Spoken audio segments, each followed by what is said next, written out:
Pilastra da Verdade. Olá, meus amigos, Antônio Galvão, mais um vídeo aqui, né? Café e prosa com Antônio Galvão, logo cedo, acompanhado com bolacha e pão.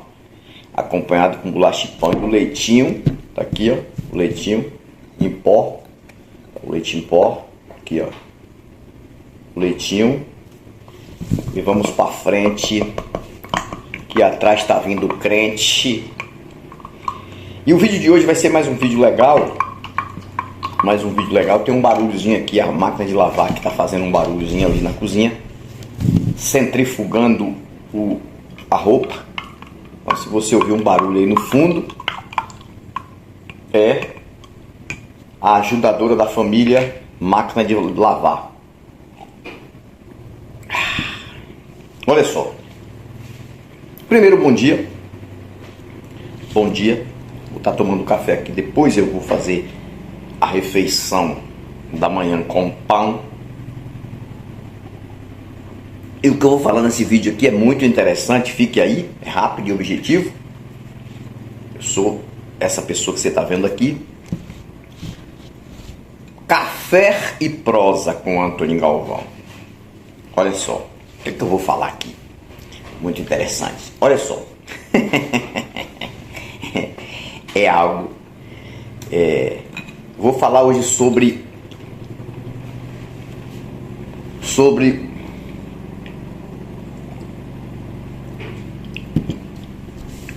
o significado total do que eu sempre falo no meu canal. Doce mentira e amarga verdade.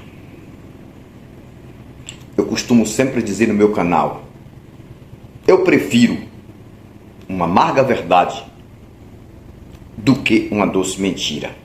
Eu não queria que existisse uma amarga verdade. Eu queria que a verdade fosse doce. Mas a doce mentira eu não prefiro mais na minha vida. Já vivi isso, não quero mais para minha vida. Aí me falaram assim, me perguntaram, Antônio, explica melhor sobre esse negócio de amarga verdade e doce mentira. Pronto. Preste atenção. Preste bem atenção. Um exemplo, para você entender legal agora, um exemplo.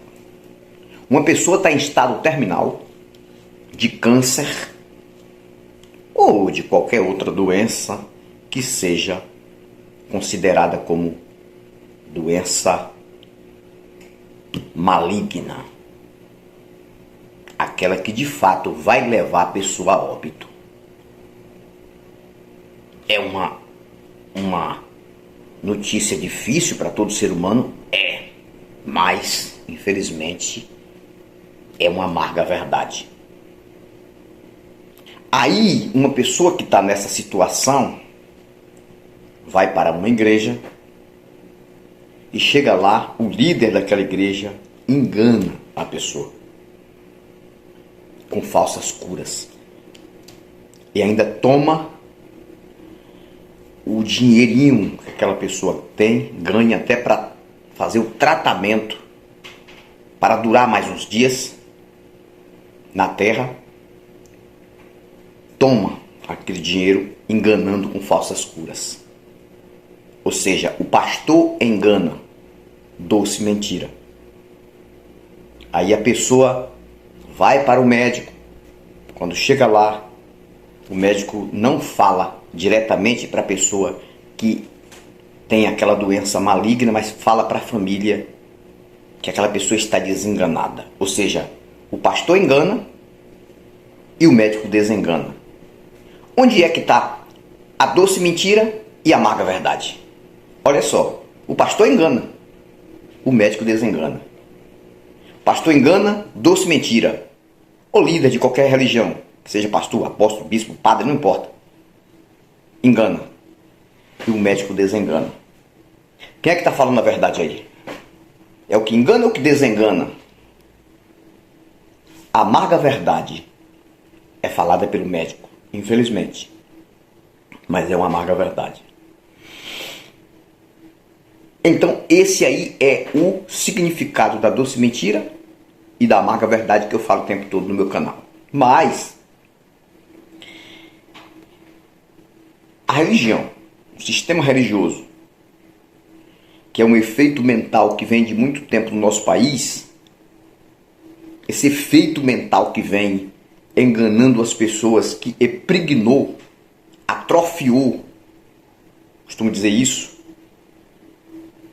e danificou, prejudicou a mente do ser humano da face da terra e principalmente do brasileiro, que jogou 90% na mente das pessoas que o país era para ser um dos melhores do mundo em questão mental, em questão humana não é, e já é a prova maior de que a religião não resolve é isso. Então a religião ou as religiões, elas fazem um papel muito ruim, que é tido como uma verdade, como uma coisa boa. É uma mentira que foi contada muitas vezes, que se transformou em uma verdade, mas uma verdade amarga, infelizmente. A religião é capaz de fazer você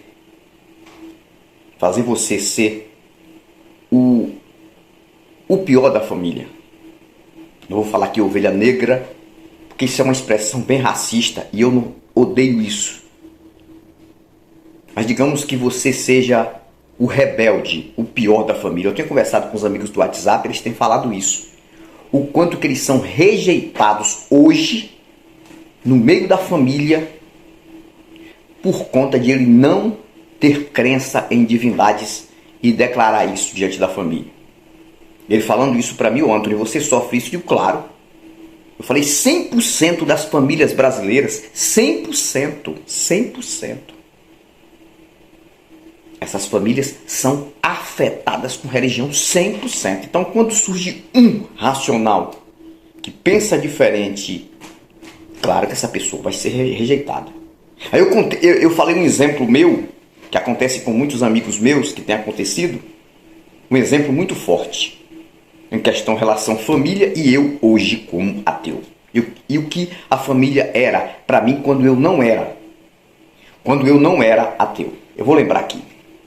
Quando eu não era ateu, eu era religioso, e eu pregava na igreja, e eu concordava com a mesma ideia deles, na sua maioria. Não estou falando de todos da família, não, tem uns que até me entendem, mas estou falando da maioria. Eu era tido como o gênio da família. Claro que isso eu nunca fui, mas eles diziam isso. Porque sempre eu fui mexer com arte, eu tive facilidade mental de aprender as coisas, de fazer coisas que eles dizem ser difíceis para uma pessoa que não tem uma inteligência. Tudo que eu tentava fazer eu desenvolvia muito bem, até dentro da igreja, em pregação, muitas coisas, tocar instrumento, fazer arte, pinturas e outras coisas. E eu era tido como o gênio da família, eu era tido como o topo. Como eu disse para vocês, eu nunca me achei isso e nem me acho, mas eles diziam, não, Antônio Galvão é o gênio da família, é o inteligente da família. Todos são, mas o Antônio é diferenciado, porque ele faz coisa que ninguém consegue fazer aqui da família. Que isso é uma inverdade que você consegue sim quando você se dedica. Dom para mim não existe, existe talento e força de vontade. E realmente você tem que ter os neurônios lapidados. E eu era o primeiro, eu era aquele ali, para eles, o topo da inteligência da família. Quando eu declaro que eu não acredito mais na divindade, ou nas divindades que eles acreditam, eu fiquei para trás. Eu voltei para o último da fila. Então tá aqui um conselho: se você é o primeiro e você quer ser o último da fila da tua família, é fácil. É só descrer naquilo que eles acreditam. Somente isso. Você vai ser o último da fila. Agora eu não sou mais o mais inteligente. Eu sou mais burro. Eu sou a decepção da família. Quando eu digo isso, eu não estou falando de todos da família, não. É alguns, né? Alguns. E eu sou isso. Só por conta da ideia que eu tive de não crer mais nisso. E no início não é fácil não. Você que está começando agora a entender que essas coisas são uma mentira, você declarando para a sua família que você não tem mais crença, você tem que estar preparado para suportar o momento dos baques contra você. Mas depois tudo normaliza, porque o ser humano é adaptável, ele se adapta a tudo. Eu, por exemplo, agora eles já me aceitam. Mas no início é difícil, porque eles vão dizer o seguinte: eles aprenderam no livro mágico, no livro do vigário, no conto do vigário, que a família toda pode ser punida por conta do pecado de um, do erro de um. Isso é um absurdo. Isso é a maior injustiça que poderia acontecer na face da terra, é o inocente pagar pelo culpado. Como é que um filho teu vai pagar pela tua culpa? Então, é um absurdo isso.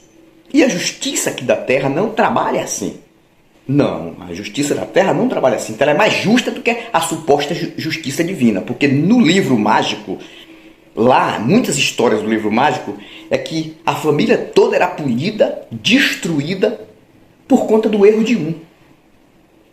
Vai lá e mata todos. A família de Acã foi toda dizimada por conta do suposto erro de Acã. E isso que eles aprenderam. Então, quando você se declara na tua família que você não tem crença mais nessa divindade, eles pensam logo assim: pronto, a família toda vai ser punida por conta daquele herege, por conta daquela pessoa que deixou de crer agora em Deus, que é o medo que vem. Então, é uma fase que é difícil para todo neo-ateu na família. Neo quer dizer novo, ateu, você se tornou e mostrou para a família que você não tem mais crença, com todo o seu direito, como humano que tem direito de escolher o que você quiser para a sua vida. Mas eles não vão aceitar isso não. Mas é no início. Aí vem um monte de profetada contra você, Deus vai cobrar, você vai morrer. Aí quando vê que o tempo passa, é nada disso.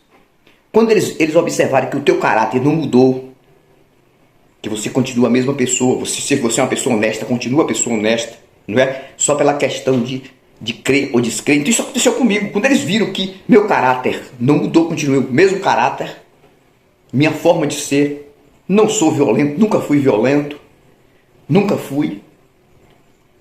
E sempre eu fui uma pessoa que eu gostei de ajudar. Sempre. Me prejudiquei muito. Até hoje eu me prejudico com isso, porque eu sou assim.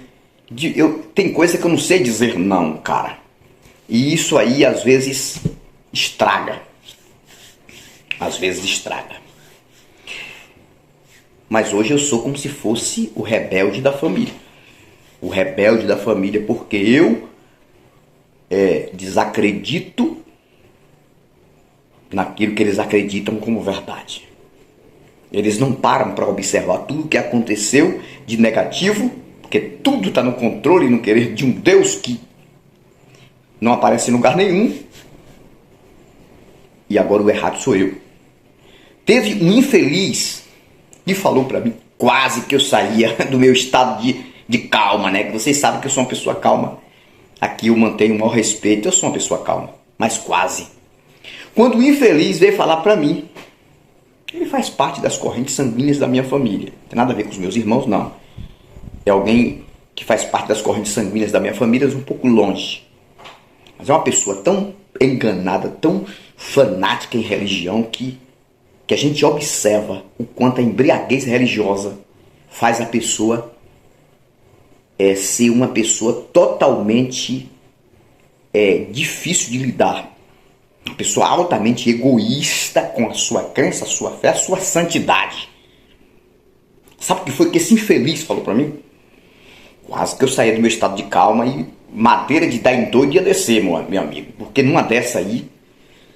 Mas eu manti a calma e entendi. E eu engoli a própria ignorância dele. Porque era uma ignorância. E eu preferi ficar calado. Para depois ele não jogar a culpa. Porque é assim, eles provocam para dizer, tá vendo o ateu aí? Aí, ó. Aí, ó. Tá vendo aí? Violento. E eu não sou isso. Eu não sou isso. Ele falou que a morte da minha mãe foi permitida por Deus por conta do meu ateísmo. Olha que miséria, cara. 14 anos atrás que a minha mãe faleceu daquela situação. E uma das causas principais por que comecei a abrir a mente e me tornei ateu foi justamente a forma que minha mãe morreu. Não foi pela morte, porque todo mundo morre. Criança morre, todo mundo perece, todo mundo tem câncer, às vezes morre. E eu acho que isso é injustiça no planeta, caso existisse um Deus.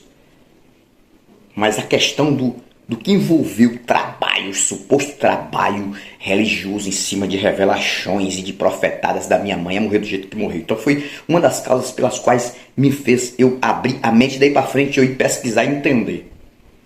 Que não tem nada a ver com mágoa, não tem nada a ver com revolta, não, porque eu não acredito nisso. Eu acredito em engano. Engano sim, foi um engano. Na mente dela e na mente da família. Depois meu pai foi pelo mesmo barco. E o infeliz disse que o ateísmo que a morte da minha mãe foi por conta do meu ateísmo, que Deus tirou a minha mãe em tempo para minha mãe não se angustiar com o filho, tem um filho ateu. Cara, teve hora, um cara cidadão falou isso, meu amigo. Você ouviu aquele ditado que diz que voa vagalume no olho? Deu vontade de eu dizer, agora a madeira de dar em doido vai descer. Mas depois eu pensei, disse, cara, ou seja, me enjoou eu como culpado da morte da minha mãe, cara, de 14 anos atrás. Porque hoje eu sou ateu. Que infelicidade uma pessoa dessa tem na mente, que ignorância. Eu falei, meu amigo, um parente meu, que eu não vou nem dizer aqui em detalhe, eu falei, a sua ignorância domina a tua mente, além da tua crença e do teu fanatismo, e mostra o quanto a religião estraga a mente de um ser humano. Porque você falar um absurdo desse é algo que faz a gente ficar mais ateu e ateia, quem for mulher ateia, homem ateu. Porque isso aí é um absurdo dos absurdos. Então, gente, o que eu tenho a dizer para vocês é isso. Aqui participando do café da manhã. Já ficou frio, né? Eu conversando com vocês, mas eu gosto do café frio, viu? Eu gosto bastante, com leite. Se você tiver essa dificuldade aí com a tua família, porque você se declarou, você quer se declarar, mas tem medo da tua família vir pra cima, não importa pra isso não. Você tem que passar por essa fase. Depois vai se adaptar, eles vão entender que a tua mudança não prejudica ninguém. Que você tem o direito de mudar e que você prova algumas verdades que eles não sabem, eles vão entender que você não está tão errado assim. E que as profetadas de morte do Deus vingativo, do Deus vingador, que mata uns por conta do erro de outros, não tem nenhum sentido. Não tem. Ninguém é melhor que ninguém. Então eu falei pro infeliz lá, eu disse, só falta todo mundo que acontecer qualquer acidente com qualquer um da família, que não seja eu, a culpa é minha. Se acontecer comigo, foi Deus que está me cobrando. E se acontecer com alguém, a culpa é minha. Daqui a pouco você vai colocar a culpa toda do erro da família, da negatividade, tudo que aconteceu de errado na família, até dentro das religiões, a minha pessoa. Então é isso que a religião faz. Eu falo com exceções, nem todos pensam assim, mas é isso. Se você quer sair do topo da inteligência, da honestidade, do caráter da família e voltar para o último, é só você dizer que não acredita mais nas divindades que eles acreditam. Então tá aí mais um vídeo simples, objetivo aqui na minha cozinha. Antônio Galvão com vocês todos os dias a partir das 6 horas. Inclusive, teve um cidadão que falou para mim, Antônio, não daria para você colocar seus vídeos mais cedo não, moço, porque eu acordo 4 horas da manhã. E aí eu tenho que esperar para 6 horas e às vezes eu saio antes das 6 horas. Eu estou pensando de meus vídeos que chegam 6 chegarem aí 4 da manhã. Porque tem pessoas que trabalham em São Paulo, outros lugares, que saem cedo e pode ouvir também, não só ver a imagem, o vídeo, mas ouvir a minha voz através do celular, com fone de ouvido, quando estiver no metrô, ou no ônibus, ou ou no veículo, viajando para o seu trabalho. Então estou pensando de colocar meus vídeos para chegarem 4 da manhã, porque meus vídeos são programados, viu gente? Eu faço num dia e ele chega no outro. Eu programo o YouTube e coloca no horário que eu programo. Então eu quero fazer isso, até porque tanto vai me ajudar como as pessoas vão poder me acompanhar tranquilamente antes de começar o seu período de trabalho. Lembrando, também vai ter os vídeos de comédias, fica tranquila, porque eu sou muito concentrado, é muitas coisas. Eu gosto de fazer comédia também, sempre respeitando pessoas aqui no canal. Agradeço a você que tem ajudado esse canal, os novos inscritos aí, sejam bem-vindos e vamos para frente, que atrás vem crente. Antônio Galvão, Pilastra da Verdade. Tomando café e prosa com Antônio Galvão, com bolacha e pão. Fui, mas volto e volto com novos argumentos e novas indagações. Tchau, tchau. Pilastra da Verdade.